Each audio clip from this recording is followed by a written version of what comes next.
حضرت ابراہیم نے جب دین کے لیے نکلے تو جدوجہد کی، گھر کے اندر بھی گھر کے باہر بھی۔ آپ کے والد کا نام طارق ہے، وہ توحید پرست تھے، ایماندار تھے، پرہیزگار تھے۔ آپ کے چچا کا نام آزر ہے، وہ بت پرست تھے، بت بیچا کرتے تھے۔ حضرت سیدنا ابراہیم علیہ السلام جب میدان عمل میں نکلے تو حضرت ابراہیم علیہ السلام نے اپنے گھر سے جہاد شروع کیا، لڑنا پڑا۔ گھر کے اصولوں سے چچا نے جو رواج بنائے ہوئے تھے اس رواج سے ٹکرائے۔ فرمایا میں اپنے گھر کے اندر یہ بت پرستی نہیں ہونے دیں گا۔ چچا کو ایک دفعہ نہیں، بار بار 100 دفعہ سمجھایا۔ آپ کا چچا بت بنا کے بیچا کرتا تھا۔ حضرت ابراہیم علیہ السلام تھوڑے بڑے ہوئے تو کہنے لگا کہ چلو میرے ساتھ، تم بھی بت بیچنے ہیں، ہمارا کاروبار ہے۔ حضرت ابراہیم ساتھ نکلے تو بت پکڑا ہے، گندے پانی کے اندر اس بت کو ڈبوتے ہیں، کہتے ہیں کسی نے خریدنا ہے تو خرید لو، نہ یہ نفع دے سکتا ہے نہ نقصان دے سکتا ہے، جو اپنا آپ نہیں بچا سکتا تمہیں کیا بچائے گا، خریدنا ہے تو خرید لو۔ چچا کہنے لگا تو کاروبار چمکا رہا ہے کہ تباہ کر رہا ہے۔ گھر میں بڑے معاملات خراب ہوئے، جھگڑے ہوئے، لیکن حضرت ابراہیم علیہ السلام ایک منٹ کے لیے بھی اپنے گھر کے اندر بھی کمپرومائز کرنے کو تیار۔ یہ تھوڑا مشکل میں نے پہلو چھیڑ دیا ہے، یہ تھوڑا مشکل پہلو چھیڑ دیا ہے۔ بڑا سمجھدار آدمی ہے پر بیوی سے پردہ نہیں کرا سکتا، سیانا ہے، پنچایت کا بندہ ہے، جو اس سے آپ کہیں گے وہ بات یہ سنائے گا، لیکن کہتا ہے نہیں جی میں نے کوشش کر لی ہے۔ کس قسم کی کوشش ہے صاحب، یہ کیسے ہو گیا؟ حضرت ابراہیم علیہ السلام نے گھر کے اندر سے فرمایا نہیں کرنے دوں گا، گھر کے اندر بھی ٹکرائے۔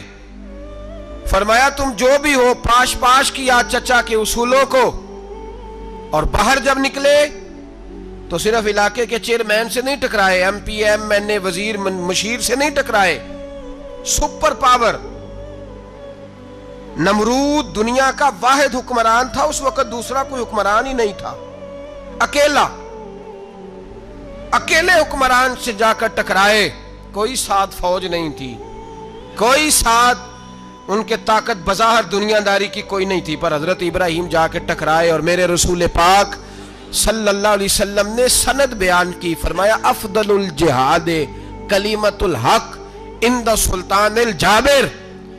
فرمایا سب سے افضل جہاد یہ ہے کہ تو ظالم بادشاہ کے سامنے کھڑے ہو کے حق بات بیان کر دے، یہ سب سے بڑا جہاد ہے، یہ سب سے افضل الجہاد کلمۃ الحق عند سلطان الجابر، سب سے بڑا جہاد۔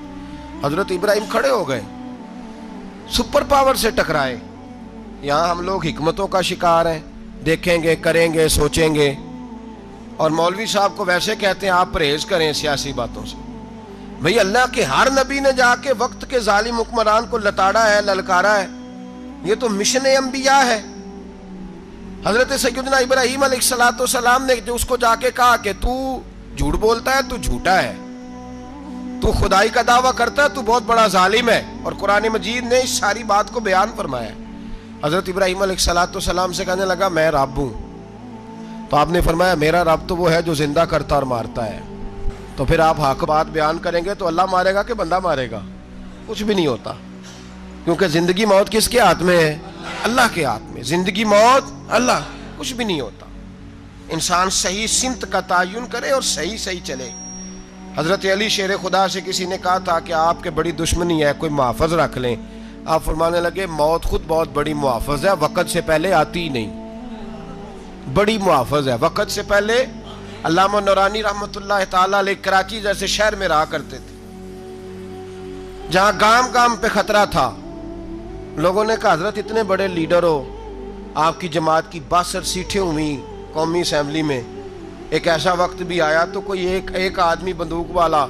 آپ فرمانے لگے مجھے ضرورت ہی نہیں، اس لیے کہ جس خدا رسول کے لیے میں نکلا ہوں وہ خود ہی حفاظت کرنے والے ہیں، ضرورت نہیں ان چیزوں کی۔ تو بھائی حضرت ابراہیم ٹکرائے، اور آپ کا انداز کیا ہے؟ جا کے کہا کہ تو نہیں، خدا وہ ہے جو زندہ کرتا، اور اس نے ایک بیوقوفوں جیسی دلیل دی۔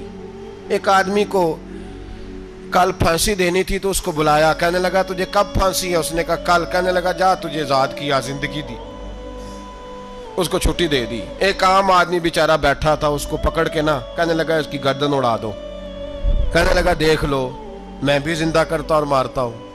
وہ جو کل مرنے والا تھا میں نے زندہ کر دیا ہے، اور جس کو پتہ ہی نہیں تھا کہ میں نے مرنا ہے اسے پکڑ کے میں نے مار دیا ہے۔ یہ بیوقوفوں جیسی دلیل ہے۔ حضرت سیدنا ابراہیم علیہ السلام چاہتے تو اسی وقت دلیل توڑ دیتے کہ تو کیا بیوقوفوں جیسی بات کر رہا ہے، اگر تو زندگی دیتا ہے تو مرے ہوئے میں جان ڈال کے دے جس کو تو نے مارا ہے۔ لیکن حضرت ابراہیم نے دیکھا کہ بیوقوف ہے، بیوقوفوں سے بحث نہیں ہوتی، دلیل بدل لی جاتی ہے، ان کی عقل کے مطابق بات کی جاتی ہے۔ حضرت ابراہیم فرمانے لگے میرا رب وہ ہے جو سورج مشرق سے نکالتا ہے اور مغرب میں غروب کرتا ہے، تو اگر رب ہے تو مغرب سے نکال کے مشرق میں غروب کر۔ فبہت الذی کفر، کافر لاجواب ہو گیا، اس کے پاس اس چیز کا کوئی جواب نہیں تھا۔ علامہ اسماعیل حقی نے خوبصورت فقرہ لکھا ہے، خوبصورت، جان ڈال دی ایک جملہ کہہ کے۔ حضرت سیدنا علامہ اسماعیل حقی رحمت اللہ علیہ فرمانے لگے چونکہ نمرود بیوقوفوں جیسی باتیں کر رہا تھا، اگر وہ یہ کہہ دیتا نا کہ میں سورج کو نکالتا ہوں مشرق سے، میں غروب کرتا ہوں معاذ اللہ مغرب میں نکالتا ہوں، تو آپ اپنے رب سے کہیے کہ وہ مغرب سے نکال کے مشرق میں غروب کرے۔ علامہ اسماعیل حقی فرماتے ہیں رب کریم کی آواز قدرت تھی، مالک حضرت ابراہیم علیہ السلام کے اس اگر وہ کہہ دیتا اور حضرت ابراہیم دعا کر دیتے تو رب کریم نے فرشتوں کو تیار بٹھایا ہوا تھا، فرمایا اگر یہ کہہ دے میرے خلیل سے کہ سورج مغرب سے نکال کے مشرق میں غروب کرنا ہے تو تیار رہنا، جس طرح خلیل کہیں گے ویسے ہی کر دیں گے۔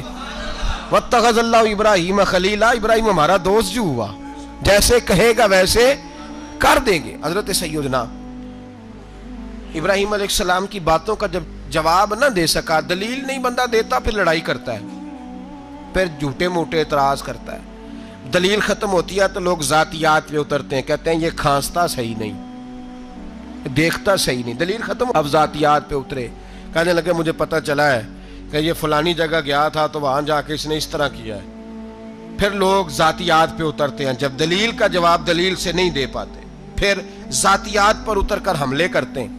حضرت ابراہیم کے دلائل کا جواب نمرود نہ دے سکا تو کہنے لگا کہ اس کو آگ میں ڈال دو۔ قوم گئی ہوئی تھی ساری، آپ نے بات سنی ہوئی ہے، میں نے صرف اشارہ دینا ہے، میلے پہ تو حضرت سیدنا ابراہیم علیہ السلام نے سارے بت توڑ دیے، کلاڑا بڑے بت کی گردن پہ رکھا، واپس آئے کہنے لگے بت کس نے توڑے ہیں؟ تو فرمایا اس سے پوچھ لو جس کی گردن پہ کلاڑا ہے۔ کہنے لگے یہ تو بول ہی نہیں سکتا، تو فرمانے لگے بڑے بیوقوف ہو جو بولتا ہی نہیں، سنتا ہی نہیں، اپنا آپ نہیں بچا سکتا، اس کی پوجا کرتے ہو؟ کہنے لگے پکڑو دلیلیں ختم ہو گئی، اس کو آگ میں ڈالو۔ بہت بڑی حویلی 45 فٹ مربع پہ مشتمل ایک حویلی بنائی گئی اور 45 فٹ اونچی۔ مختلف روایات، علامہ اسماعیل حقی کہتے ہیں کہ 3 مہینے تک نمرود نے کہا کہ اس کے اندر لکڑیاں ڈالو۔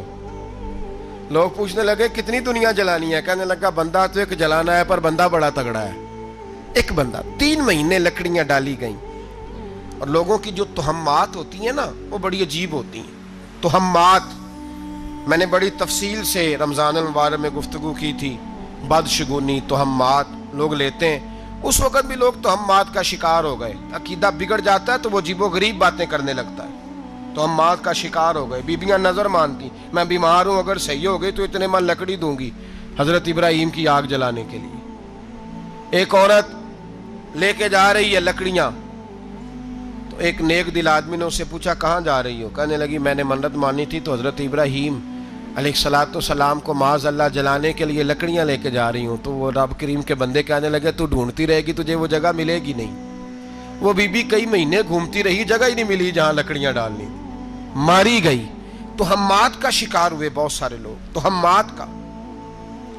بھائی تہمات دین کے اندر منع ہے، تہمات دین میں کوئی نظر ماننا، کوئی کسی بزرگ کے مزار پہ جا کے سالے ثواب کے لیے کوئی چیز ماننا، یہ تو درست ہوا، لیکن غیر شرعی نظریں مان لینا کہ میں آ کے گرد چکر لگاؤں گا، میں جناب وہاں جا کے یہ والا تماشا کروں گا، میں دھاگا باندھوں گا، میں رسا کاٹوں گا، میں وہاں گندے ہو سے پانی پیوں گا، ان کی شریعت اجازت، یہ تہمات ہیں، بدشگونی ہے، دین میں ان کی کوئی گنجائش۔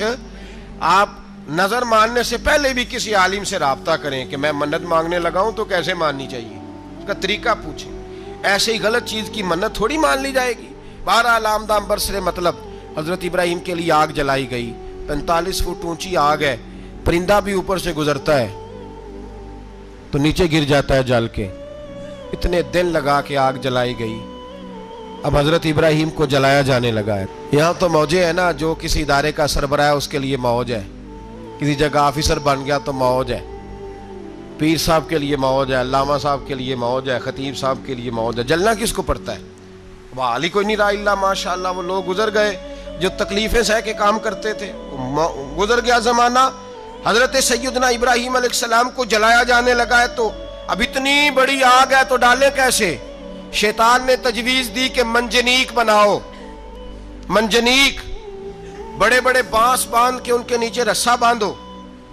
وہ جس طرح جھولنے کے لیے جھولا بنایا جاتا ہے، اس طرح ایک منجنیق پرانے زمانے میں اس میں پتھر رکھ کے پھینکے جاتے تھے دشمنوں پہ. وہ منجنیق بنائی گئی کہ دور سے حضرت ابراہیم کو پھینکیں گے. ہاتھ حضرت ابراہیم کے باندھ دیے، پاؤں مبارک باندھ دیے. پوری زمین پہ ایک نام لینے والا خدا کا، اور اس کو آج رسیوں میں جکڑا ہوا ہے. جب پھینکا جانے لگا نا آگ میں، حوریں رونے لگی، فرشتے تڑپنے لگے. اے اللہ یہ کیا ہونے لگا ہے؟ ایک تیرا خلیل اور وہ بھی آگ میں. فرمایا جاؤ جا کے اس سے کہو اگر تمہاری مدد لیتا ہے تو اسے بچاؤ. ہوا کا فرشتہ آیا، کہا ابراہیم اگر تو کہے. او بھائی ان چیزوں کو کہانی سمجھ کے نہ سنا کریں، یہ داستان نہیں، یہ وہ طریقے ہیں جو ہمارے رسول نے ہمیں اپنانے کا حکم ارشاد فرمایا ہے. جو عقیدے، یہ وہ نظریات ہیں جو ہمیں اوڑھنے کو کہا گیا. اپنے رب کریم کی رضا پہ راضی رہنے کے یہ وہ خوبصورت مواقع ہیں صوفیاء نے جن کو بنا کر سمجھا کر ہم تک پہنچایا ہے. یہ ہے اہل طریقت کی باتیں. وہ کہتے ہیں یار جس حال میں رکھے راضی رہنا ہے. حضرت ابراہیم علیہ السلام کو پھینکا جا رہا ہے، فرشتہ آیا، اے اللہ کے خلیل اگر حکم دو تو اتنی ہوا چلاؤں کہ نمرودی جل جائے سارے، آگ ان پہ پھینک دی جائے. آپ نے فرمایا تو جا، تجھ سے مجھے کوئی کام نہیں. تھوڑی دیر کے بعد پانی کا فرشتہ آیا، کہا حضور اتنی بارش برساؤں گا کہ آگ بجھ جائے گی. فرمایا تو جا، تجھ سے کوئی کام نہیں. اب جب منجنیق میں رکھ دیے گئے، آگ میں جانے کا لمحہ ہے، تیاری ہے، حضرت جبریل امین حاضر خدمت ہوئے. کہا ابراہیم کوئی حاجت؟ فرمایا تجھ سے کوئی نہیں. کہا چلو مجھ سے نہیں تو رب کریم سے ہی بات کر لو، مجھے پتا ہے میں چھوٹا ہوں، آپ مجھ سے مدد کیوں لوگے، رب کریم سے ہی بات کر لیں. تو حضرت ابراہیم کہنے لگے جبریل یہ بتا رب کو نہیں پتا اس کا خلیل کس حال میں ہے؟ اسے نہیں پتا میں کس حال میں ہوں، میرے ہاتھ بندے ہیں، پیر بندے ہیں آگ میں، اسے نہیں پتا. بتایا تو اسے جاتا ہے جسے خبر نہ ہو. تو اگر اسے پتا ہے تو اگر وہ جلانے پہ راضی ہے تو میں بھی جلنے کو تیار ہوں، میں تیار ہوں. اسے کہو ٹھیک ہے. حضرت سیدنا ابراہیم علیہ السلام کو منجنیق میں ڈال کے جو پھینکا آگ میں، یا نار کونی بردم و سلاما علی ابراہیم، اللہ نے فرمایا اے آگ میرے ابراہیم پہ ٹھنڈی بھی ہو جا اور سلامتی والی بھی ہو جا. حضرت ابراہیم کو دو فرشتوں نے بٹھا دیا زمین پہ. پھول کھلے ہیں، کونپلیں مہک رہی ہیں، کلیاں خوشبو دے رہی ہیں. حضرت ابراہیم نے سر سجدے میں رکھ دیا، سبحان اللہ والحمد للہ ولا الہ الا اللہ واللہ اکبر. حضرت ابراہیم اللہ کی تسبیح پڑھنے لگے، رب کریم کا شکر بجا لانے لگے. نکلے وہاں سے، کچھ دن گزر گئے، نکلے، حکم ہو گیا ابراہیم علاقہ چھوڑ دو. حضرت ابراہیم علیہ السلام وہاں سے نکل کے مصر آئے، چچا کے پاس ٹھہرے. انہوں نے اپنی بیٹی جناب سارہ کا نکاح کر دیا. کچھ آگے بڑھے تو ایک ظالم بادشاہ سے ٹکرائے. اس نے ایک شہزادی، ایک بادشاہ کی بیٹی قید کی ہوئی تھی، جناب ہاجرہ نام تھا. ان کو قید سے چھڑا کے ساتھ لائے. حضرت لوط علیہ السلام بھی ساتھ. یہ 4 لوگوں کا قافلہ چلا، فلسطین میں جا کے پڑاؤ ڈالا، گھر بار چھوڑا، تبلیغ شروع ہوئی. حضرت ابراہیم کے گھر میں 2 خواتین ہیں، ایک آپ کی بیوی ہیں، ایک حضرت ہاجرہ ہے. اولاد کوئی نہیں، بڑا میوہ ہے میٹھا. گھر وہی آباد ہوتا ہے جس میں بچے روتے ہیں، گھر ہوتا ہی وہ ہے جس میں بچوں کی چنچناہٹ ہوتی ہے، بھن بھناہٹ ہوتی ہے. حضرت ابراہیم نے ایک بچہ روتے ہوئے دیکھا تو آنکھوں میں آنسو آئے، کہنے لگے ربی حب لی من الصالحین، یا اللہ مجھے بھی نیک اولاد عطا کر دے. حضرت سارہ نے سن لیا، کہنے لگی ابراہیم شاید میرے بطن سے تو آپ کو نصیب نہیں، ہاجرہ سے نکاح کر لو۔ جناب ہاجرہ سے نکاح ہوا۔ اللہ تو بڑا بے نیاز ہے، رب کریم نے حضرت اسماعیل جیسا خوبصورت بیٹا عطا فرمایا۔ بیٹا کالا سیاہ بھی ہو تو سینے کی ٹھنڈک ہوتا ہے، پر یہ تو وہ بیٹا ہے جس کی پیشانی میں نور محمدی چمکتا ہے صلی اللہ علیہ وسلم۔ حضرت سیدنا اسماعیل علیہ اتنے خوبصورت، اب جس بیوی کے یہاں بیٹا تھا، بیٹھنا اٹھنا بھی زیادہ اس کے پاس، آنا جانا بھی اس کے پاس، توجہ ادھر ہو گئی۔ جناب سارا رشک کرنے لگی، ایک دن کہنے لگی اسے چھوڑ آ جنگل میں، وادی غیر ذی زرع، مکے کے پاس۔ بھائی ایک بیٹا عالم دین بنا لو، کہنے لگا روٹی کہاں سے کھائے گا؟ تیرے 5 بیٹے ہیں، کو حافظ قرآن بنا، کہتے روٹی کہاں سے کھائے گا؟ وہ بچہ بھی کہتا ہے میں کہاں سے کھاؤں گا؟ حضرت ابراہیم علیہ السلام تو چند مہینے کا بچہ چھوڑ آئے، تو کہاں سے روٹی کھائی حضرت اسماعیل نے؟ کہاں سے کھائی ان کی اماں نے روٹی؟ بھوکے مر جاتے ہیں یہ سارے۔ میں بڑی ذمہ داری سے کہا کرتا ہوں کہ جتنی خوبصورت روٹی اللہ کریم دین کے خادموں کو عطا کرتا ہے شاید کسی اور کے نصیب ہوتی ہو، لیکن ہم لوگ توجہ ہی نہیں کر رہے، ہمارا ذوق ہی نہیں بن رہا، ہم یہ محنت ہی نہیں کر رہے کہ قوم کو مستند علماء کی ضرورت ہے، علاقوں کے علاقے خالی ہیں، ادھر ہمارا مزاج ہی نہیں بن رہا، توجہ ہی نہیں دین کی خاطر۔ اور پھر چلے بچے تو بعد کی بات ہے نا، جو ابھی خود جوان ہے وہ بھی تو یہ دعا، ایک صاحب مجھے کہنے لگے میں دعا مانگ رہا ہوں اللہ مجھے بیٹا دے تو میں اسے دین پہ لگاؤں گا، تو میں نے کہا آپ بھی بوڑھے نہیں ہوئے، آپ خود ہی لگ جائیں، بیٹا تو ابھی آئے گا تو لگے گا نا، تو آپ تو اس وقت ہے تو آپ تو پہلے لگے نا صاحب، 2 گھنٹے تو نکال کے آئے، دین سیکھنے کو کافی ہے۔ آپ اتنی لمبی سوچ رہے ہیں کہ بچہ آئے گا تو بڑا ہوگا تو وہ جائے گا تو دیکھی جائے گی، ابھی تو آپ ہیں تو آپ تو آؤ۔ حضرت ابراہیم نے بچہ وہاں چھوڑا۔ یہاں سے جو عمرہ کرنے لوگ جاتے ہیں نا، جو حج کرنے جاتے ہیں، ان کو پتہ ہے کہ وہاں دنیا کی ہر نعمت ملتی ہے، پھر بھی ڈبل ٹرپل پیسے لوگ جیبوں میں ڈال کے جاتے ہیں۔ حضرت ابراہیم جب وہاں لے کے گئے تو کوئی انسان نہیں تھا، پانی کا قطرہ نہیں تھا، 2 کلو کھجوریں، 1 مشکیزہ، بیوی کو تھمایا۔ ہمارے گھر میں ہزاروں چیزیں پڑی ہیں، لیکن وہ جو توکل ہے نا وہ ختم ہو گیا ہے۔ اللہ دے گا، حلال حلال پہ قناعت کرے، جائز جائز پہ بھروسہ کرے، رب کریم عطا کرنے والا ہے، وہ مزاج ختم ہو گیا۔ حضرت سیدنا ابراہیم علیہ السلام 2 کلو کھجوریں، 1 مشکیزہ پانی کا دے کر کے، اور وہاں بٹھایا آپ نے اپنے بچے کو اور اپنی زوجہ جناب ہاجرہ کو، اور بٹھا کر کے یہ واپس پلٹنے لگے تو حضرت ہاجرہ سلام اللہ علیہ نے آواز دی، کہا ابراہیم کس کے سہارے پہ چھوڑ کے جا رہے ہو؟ جہاں آب زمزم کا کنواں ہے نا، جو لوگ گئے ہیں جنہوں نے صفا مروہ کی صحیح کی ہے، صفا مروہ سے باہر نکلے نا، سرکار کی ولادت کا مقام ہے، اس جگہ پہ آب زمزم کا کنواں تھا، وہاں حضرت سیدنا ہاجرہ کو بٹھایا، کوئی چیز نہیں، کوئی درخت نہیں، کوئی کھیت نہیں، کوئی پانی نہیں، کوئی کنواں نہیں، وہاں بٹھایا، اور بٹھا کر کے نکلنے لگے تو جناب ہاجرہ فرمانے لگی ابراہیم کس کے سہارے پہ چھوڑ کے جا رہے ہو؟ کہنے لگی اللہ کے سہارے پہ۔ تو پاک باز بی بی نے ایک لفظ پوچھا، کہا ابراہیم یہ میرے رب کا حکم ہے، یہ میرے، بس جن کا عقیدہ توحید مضبوط ہو ان کے لیے ایک جملہ کافی ہوتا ہے، یہ میرے اللہ کا حکم ہے۔ تو جناب ابراہیم علیہ السلام فرمانے لگے ہاجرہ ہاں رب کا حکم ہے۔ جب یہ لفظ کہے تو چاہیے تھا نا حضرت ابراہیم تسلی دیتے، تو بی بی صاحبہ تسلی دینے لگی، عرض کرنے لگی ابراہیم اگر اللہ کا حکم ہے تو پھر آپ ہماری فکر نہ کرنا، اگر یہ رب کا حکم ہے تو پھر ہماری فکر نہ کرنا، جس رب نے ہمیں یہاں تک پہنچایا ہے وہ ہمیں کبھی بھی ضائع نہیں فرمائے گا، پھر فکر نہ کرنا۔ حضرت ابراہیم آ گئے، بات آپ نے سنی ہوئی ہے، اشارہ کرنا مقصود ہے۔ 13 سال میں چلے مان بھی لیا جائے بعض روایات کی روشنی میں کہ آتے جاتے بھی رہے، لیکن مکمل دیکھ بھال اپنے بچے کی پرورش میں پورا حضرت ابراہیم علیہ السلام کا کردار، سارا کردار ماں کا تھا۔ میں جب خواتین کے بارے میں کوئی بات کرتا ہوں تو میں آپ کو اکثر کہتا ہوں کہ یہ صرف بیوی کے لیے حکم نہیں ہوتا، یہ ٹریننگ بیٹی کو دینی ہے اور بہن کو دینی ہے، یہ تربیت کرے اپنے گھر میں۔ میں تجربے کی روشنی میں یہ بات عرض کیا کرتا ہوں کہ بھائی بچے باپ کے فرما بردار اس وقت ہوتے ہیں جب اماں انہیں باپ کا فرما بردار کرتی ہے، اور بچے باپ کے نافرمان بھی تب ہوتے ہیں جب اماں انہیں باپ کا، میں نے اپنے کانوں سے سنا ایک دفعہ ایک بچہ اپنے باپ سے کہہ رہا ہے آپ نے تو ساری زندگی باہر گزار دی، پیسے کمانا کون سا مشکل کام ہے، دکھ سکھ تو سارے اماں نے برداشت کیے، سکولوں میں وہ جاتی تھی، فلانا کام وہ کرتی تھی، فلانا کام۔ اب یہ سوچ اس کی ذاتی تو نہیں، یہ اس کو دی گئی ہے۔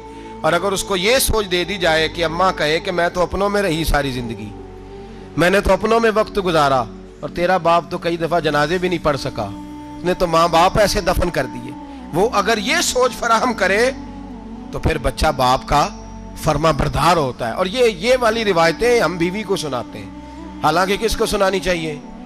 بولیے، بہن اور بیٹی کو۔ بہن اور بیٹی کو سنائیں یہ باتیں، ان کو سمجھائیں، تاکہ آگے جا کے وہ جو گھر ترتیب دیں وہ گھر بڑا عمدہ اور نکھرا ہوا ہو۔ حضرت سیدنا ابراہیم 13 سال کے بعد آئے، چونکہ گھر میں اللہ تبارک و تعالیٰ کی دوستی کا چرچا تھا، اللہ تبارک و تعالیٰ کی محبوبیت کا غلبہ تھا۔ 13 سال کے بعد فلما بالغ معہ سعیا، بیٹا جب اتنا بڑا ہوا کہ سال چلنے لگا، تو حضرت ابراہیم نے اپنے بیٹے کو بلا کے کہا بیٹا مجھے خواب آئی ہے، میں تجھے ذبح کر رہا ہوں، تیری کیا رضا ہے؟ تو حضرت اسماعیل کہنے لگے یا ابت افعل ما تؤمر، ابا جی اللہ جیسے حکم دیتا ہے میرے ساتھ ویسے ہی کریں، جیسے اللہ حکم دیتا ہے ویسے ہی، بولیے، ویسے ہی کریں۔ حضرت حاجرہ کو کہا کہ ایک دوست نے دعوت کی ہے تو وہاں جا رہے ہیں، بی بی مطمئن ہے، تفصیلات کی ضرورت نہیں، ختم بات، اعتبار ہے، مطمئن ہو گئی۔ شیطان پیچھے سے آیا اماں کے پاس، ذرا تھوڑی دیر کے لیے تصور جمائیے، یہاں تو پڑوسن آ کے کوئی بات بتا دیتی ہے خاوند کے بارے میں تو کئی مہینے جھگڑا جاری رہتا ہے، پڑوسن محلے دار۔ شیطان نے آ کے بتایا لفظ کیا ہے؟ کہا حاجرہ تمہیں پتا ہے کہاں جا رہے ہیں؟ کہا دوست کی دعوت میں۔ تو کہنے لگے دوست کون ہے؟ رب کریم، اور ابراہیم کا خیال ہے کہ اس رب نے مجھے حکم دیا ہے کہ میں ذبح کروں۔ تو حضرت حاجرہ کہنے لگی کبھی باپ بھی بیٹا ذبح کرتے ہیں؟ تو شیطان کہنے لگا ان کا خیال ہے کہ ان کے رب نے حکم دیا ہے۔ تو جناب حاجرہ فرمانے لگی اگر رب نے حکم دیا تو پھر تو مجھے شیطان لگتا ہے، تو مجھے شیطان لگتا ہے۔ کہا کیا مطلب؟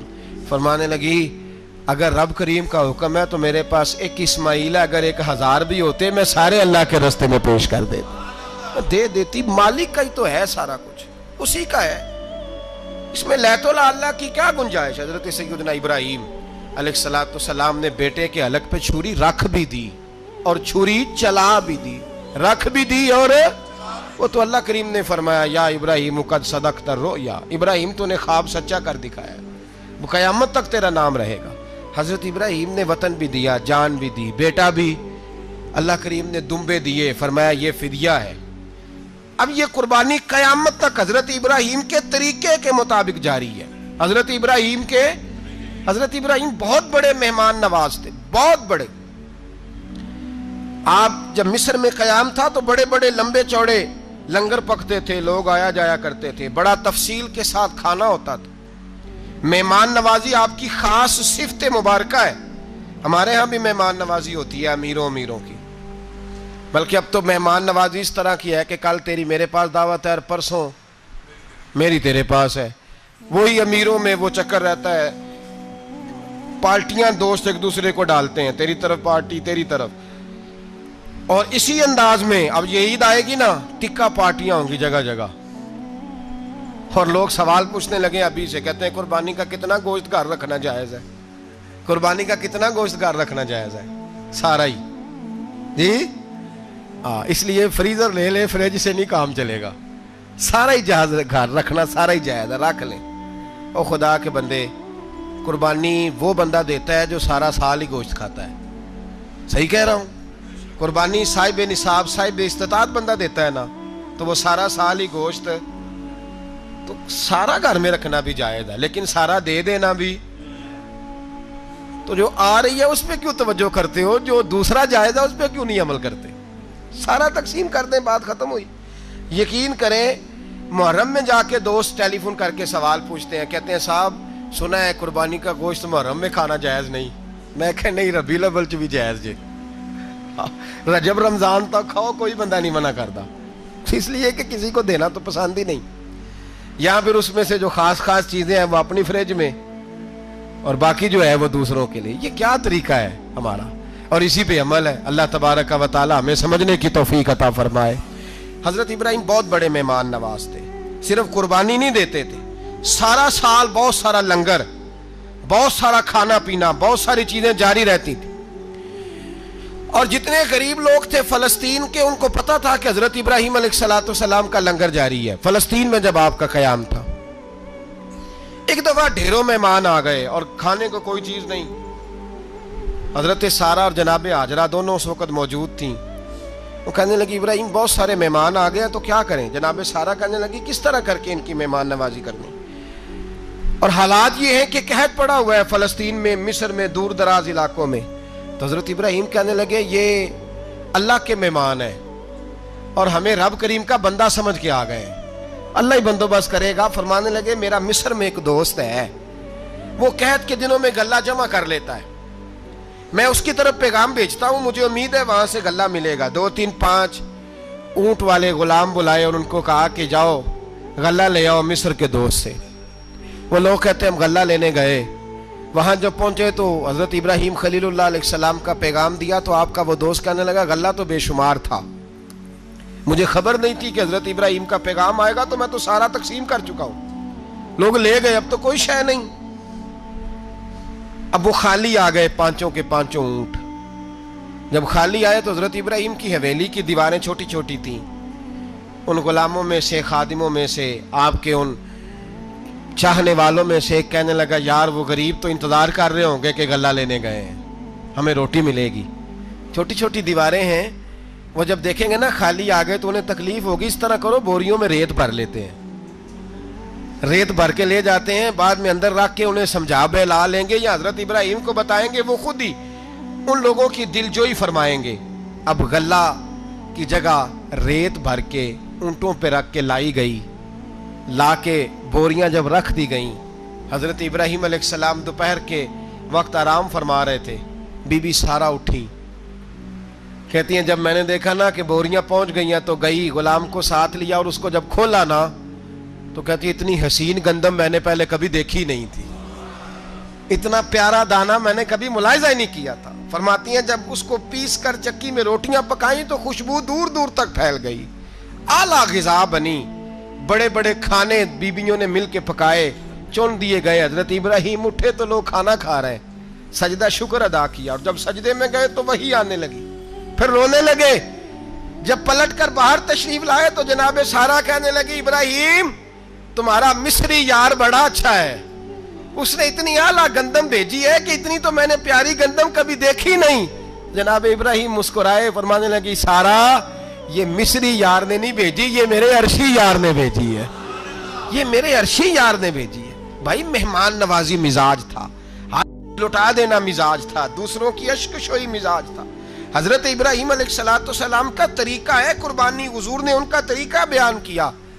اگر سال کے بعد قربانی دینا ان کا طریقہ ہے تو سارا سال غریبوں کو روٹی دینا بھی حضرت ابراہیم کا طریقہ ہے.